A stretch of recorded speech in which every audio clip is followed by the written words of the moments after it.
Olá, a paz do Senhor Jesus. No título de hoje, nós iremos falar sobre a aplicação espiritual da parábola do grão de mostarda. Acompanhe comigo aquilo que o Espírito Santo de Deus tem para falar ao seu coração. No vídeo de hoje, eu quero me restringir exclusivamente a fazer a aplicação espiritual dessa parábola, não trazendo as nuances do texto, não fazendo uma exegese do texto, né, que muitos vão tratar nesse texto como que o grão de mostarda não é o menor das hortaliças, mas nós sabemos que o texto, né, era uma aplicação também nos dias ali de Jesus, então não vou entrar nesses detalhes, eu quero exclusivamente trazer a aplicação espiritual dessa parábola, aquilo que o Espírito Santo de Deus me conduziu a estar falando no vídeo de hoje. E já vamos diretamente ao texto que se encontra em Mateus, capítulo de número 13, no versículo 31 e 32, que nos diz assim: Outra parábola lhes contou, dizendo: O reino dos céus é semelhante ao grão de mostarda que um homem tomou e plantou no seu campo. Embora seja a menor de todas as sementes, ela, quando cresce, é maior do que as hortaliças e se transforma em árvore, de modo que vêm as aves do céu fazer seus ninhos nos seus ramos. Então nós vemos que essa parábola ela vai se introduzir dentro de uma série de parábolas que Jesus Cristo está trazendo sobre o reino dos céus. Então cada uma está aqui trazendo os mistérios. Jesus Cristo está revelando os mistérios do reino de Deus que estava oculto desde então a fundação do mundo. Então, através de algo muito simples, Jesus Cristo está trazendo, revelando os mistérios do reino de Deus. E nesse vídeo eu queria focar exclusivamente na aplicação espiritual dessa parábola. Então, nós vemos que a ideia que Jesus Cristo está trazendo aqui é de proporção. Ou seja, uma semente minúscula que se transforma em uma árvore, em algo muito maior. Então, se nós pegarmos essa mesma ideia de proporção, por exemplo, com uma semente que é bem maior, bem grande, de um pé de manga, e ver a proporção que se torna essa semente, nós vemos algo extraordinário, algo inexplicável pelo racional, pelo entendimento humano,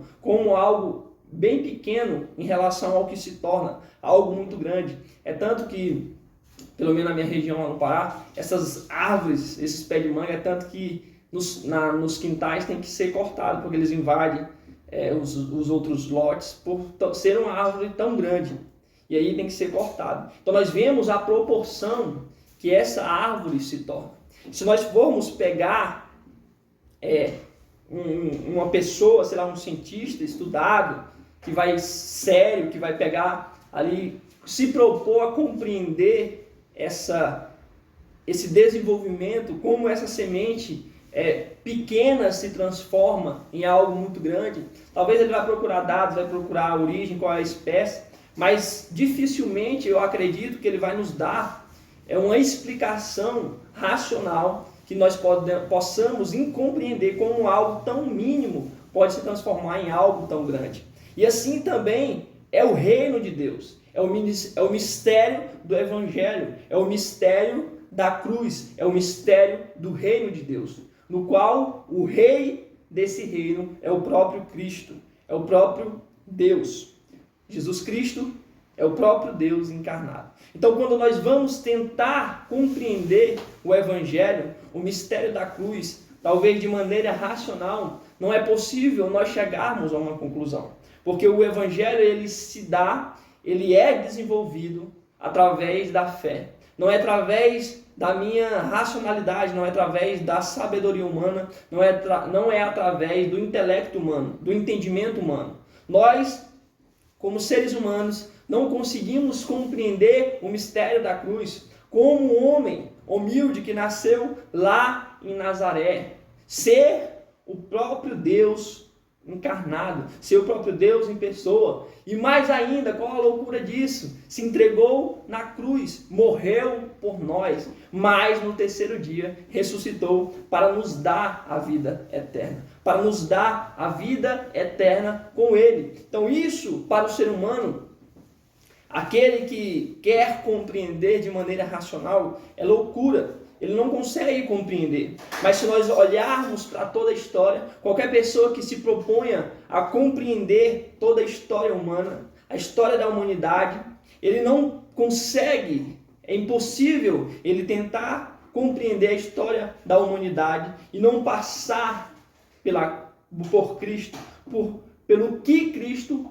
realizou, pelo que Cristo realizou na humanidade, a transformação. Então é algo histórico, é tanto que a datação dos nossos dias está uma marcação entre antes e depois de Cristo. Muitos podem dizer que foi porque o poder da igreja, que a igreja tinha, e aconteceu isso.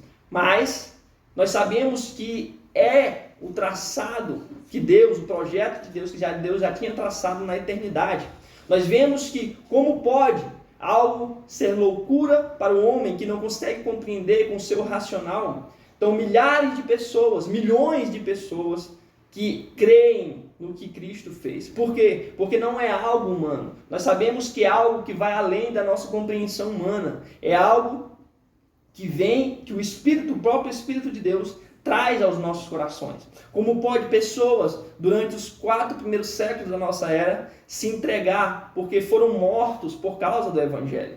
Então foram 4 anos de grande perseguição. Então como uma pessoa, apenas por crer, por acreditar em algo, vai chegar até a morte, apenas porque crê em algo. Não existe, está muito além da esfera da compreensão humana, da sabedoria humana. Então nós sabemos que o que nos move, essa fé que nos move, vem de uma testificação que vai muito além da compreensão humana. Através do seu próprio Espírito Santo, Jesus Cristo revela o seu plano, revela os planos de redenção para a humanidade aos nossos corações. Então foram, durante esses 4 séculos primeiros da nossa era, perseguições. Mas isso nós sabemos que serviu para que a igreja pudesse se expandir, para que a igreja pudesse crescer, porque na perseguição essas pessoas fugiam dos seus lugares, dos seus vilarejos e iam propagando o Evangelho, e outras pessoas eram alcançadas. E isso aqui é o princípio que está por trás dessa parábola, essa proporção gigantesca, como algo mínimo pode transformar em algo gigantesco. Então nós sabemos que foi pelo poder de Deus, assim como uma semente mínima se transforma em uma árvore, que também é uma ação do próprio Deus. Nós sabemos que o Evangelho, o reino de Deus, a expansão do reino de Deus, se dá também pela ação do próprio Deus. Não é palavras humanas, não é um movimento, um marketing, que naquela época nem existia isso, que vai alcançar multidões, mas é o poder, a palavra que penetra nos corações. A palavra que ao chegar no meu coração causa algo diferente, que não é explicável, que mexe com o meu ser, que mexe com a minha estrutura. Então isso é o poder do Evangelho, isso é o poder de Deus. Então essas pessoas se entregaram e graças a elas nós temos o que nós temos hoje aqui, a palavra de Deus chegou até nós. Sabemos que nos nossos dias há sim perseguições em alguns países, que pessoas são mortas, mas elas não negam a Cristo, porque esse Cristo é o que nos resgatou, é o que nos salvou do poder das trevas. Então nós vemos que algo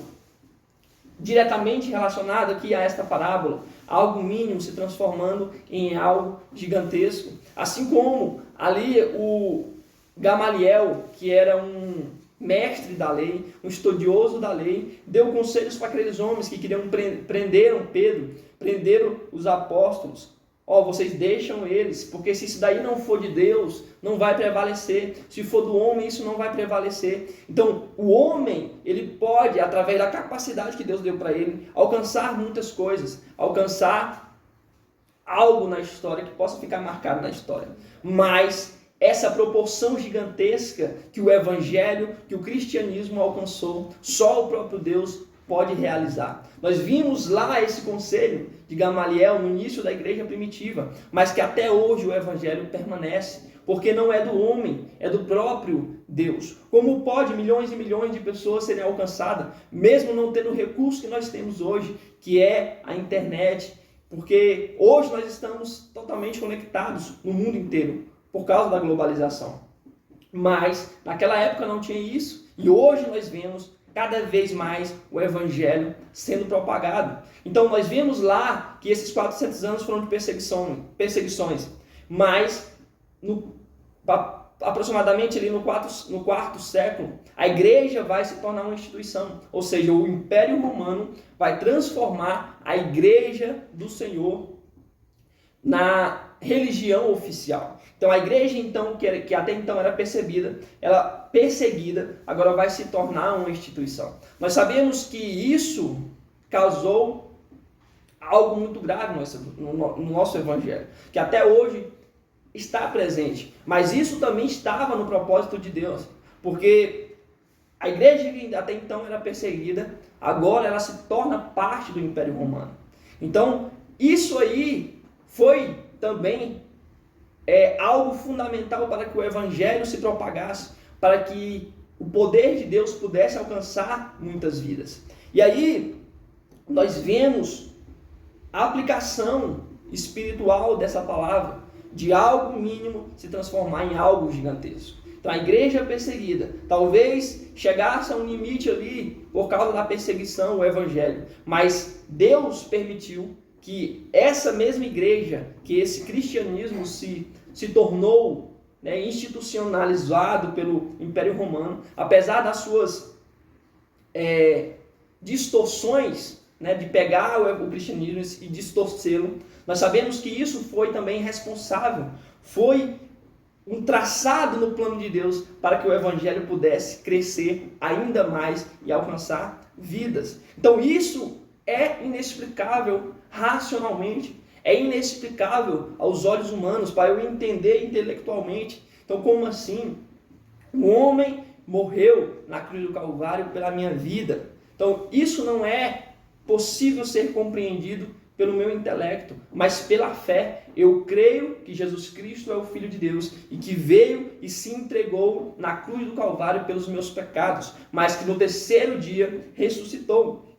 E essa é a fé essa é a nossa fé, essa é a base da nossa fé. Porque nós sabemos que a morte, assim como essas pessoas que foram martirizadas, que foram mortas por causa do evangelho, nós sabemos que a morte não é o fim, mas é o começo de uma vida com Deus. Porque o apóstolo João vai nos dizer que aquele que crê em que Jesus Cristo é o Filho de Deus tem a vida eterna. E o próprio apóstolo João, lá em Apocalipse, vai dizer que aqueles que estão em Cristo Jesus, a morte, a segunda morte, não tem poder sobre a sua vida. Essa segunda morte que é a separação definitiva de Deus, é a separação eterna de Deus. Então essa segunda morte que vai ser no julgamento, aquele que não creu que Jesus Cristo é o Filho de Deus estará sujeito a essa segunda morte.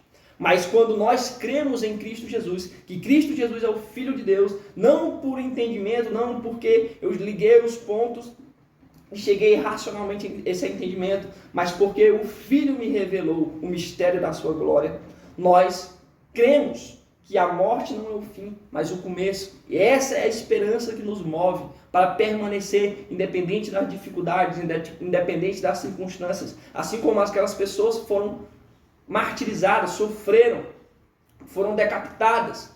Então isso é o poder de Deus, isso não é uma história inventada. Como uma história inventada, uma história inventada em um livro pode fazer toda essa transformação em vida de pessoas. Então isso é o poder de Deus. Isso é que está muito além do nosso entendimento. E assim como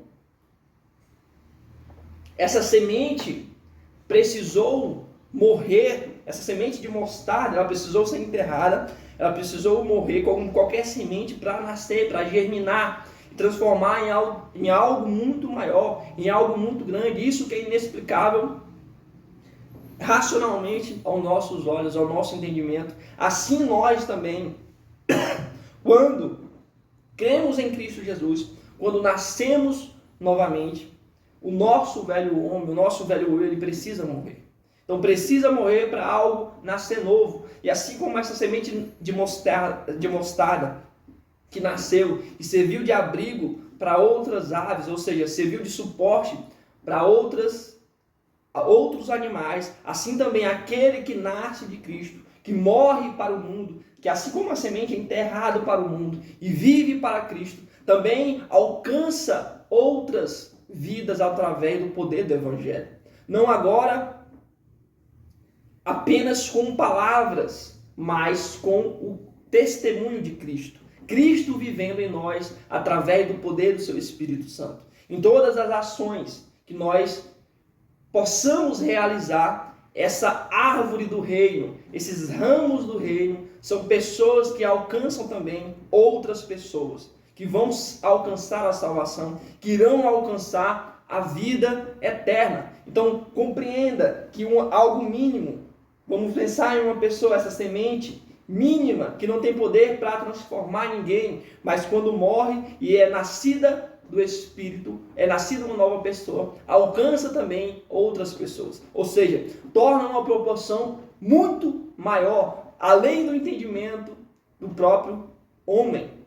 Então isso é o reino de Deus. Então é algo simples, essa parábola do grão de mostarda, que está nos revelando algo grandioso, que é o mistério do reino de Deus. Como o reino de Deus começou ali com pessoas, aqueles discípulos de Cristo, que foi se transformando na igreja primitiva e hoje se transformou no cristianismo que nós conhecemos, onde milhões e milhões de pessoas foram alcançadas, foram transformadas pelo poder de Deus. Então, aquilo que vem do homem não é capaz de proporcionar isso, mas isso, a única explicação é que vem de Deus, que está muito além do entendimento do homem, que não é possível compreender pelo intelecto humano, mas é algo que se crê, é algo que se vive, e só sabe realmente quem vive, que tem a fé em Cristo Jesus. E para fechar essa parábola, queria fechar com a palavra do apóstolo Paulo, porque a palavra de Deus para nós é o que nós queremos ser, a palavra de Deus, a palavra inerrante de Deus, que serve para corrigir, para ensinar e para redarguir injustiça. Essa é a palavra que nós queremos, pela fé em Cristo Jesus.